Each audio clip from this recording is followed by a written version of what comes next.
People who come in for their driving test and have not actually prepared for their driving test, will demonstrate that on the road. When we get an ambulance, an individual sometimes panics and they don't know what to do, so they either just stop in their lane or they'll just continue on like they don't hear it.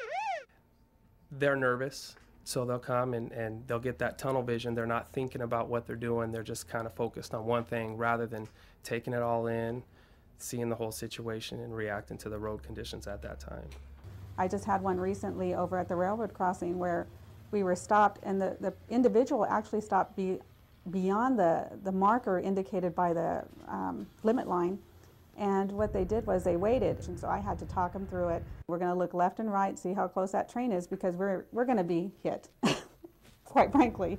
So we need to get out of that position. Some applicants have trouble with their ability to control the vehicle, such as backing up in a straight line. They think I'm backing in a straight line and they have to really move the steering wheel. Well, really moving the steering wheel really moves the vehicle. And that's how we end up hitting curbs, going up on top of curbs. Hitting the curb is a disqualification on the test. Also, when backing up, turn your head to look behind you. We have an awful lot of people who do that, who look right out the driver window while they're reversing their car.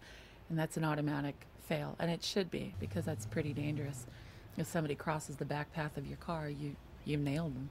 Get the handbook, study material, find out what is going to be required on the drive test, and prepare yourself for that. Get out there and drive. The best way to prepare is the actual practical experience. So get out there, experience different road conditions. If you live in a real rural community, go downtown. And that way when they come in, they are comfortable and they're not trying anything new out there. And you lost another point for slowing down unnecessarily at an intersection. Oh, I remember that. It was because when I went up to the crosswalk, I thought there was a stop sign there, too. It sounds like maybe you weren't scanning enough to see that there was no traffic control in your direction. I guess not. But it seems like whenever I do go to a crosswalk, there's either a stop sign or something there. In some areas, yes. This area just happened to be a little different. So, would it still be bad to slow down anyway, just to be on the safe side?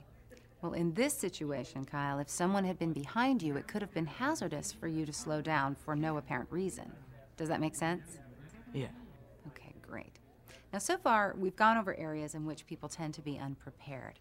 The next few reasons are specific traffic violations that show up frequently on driving tests. Let's take a look.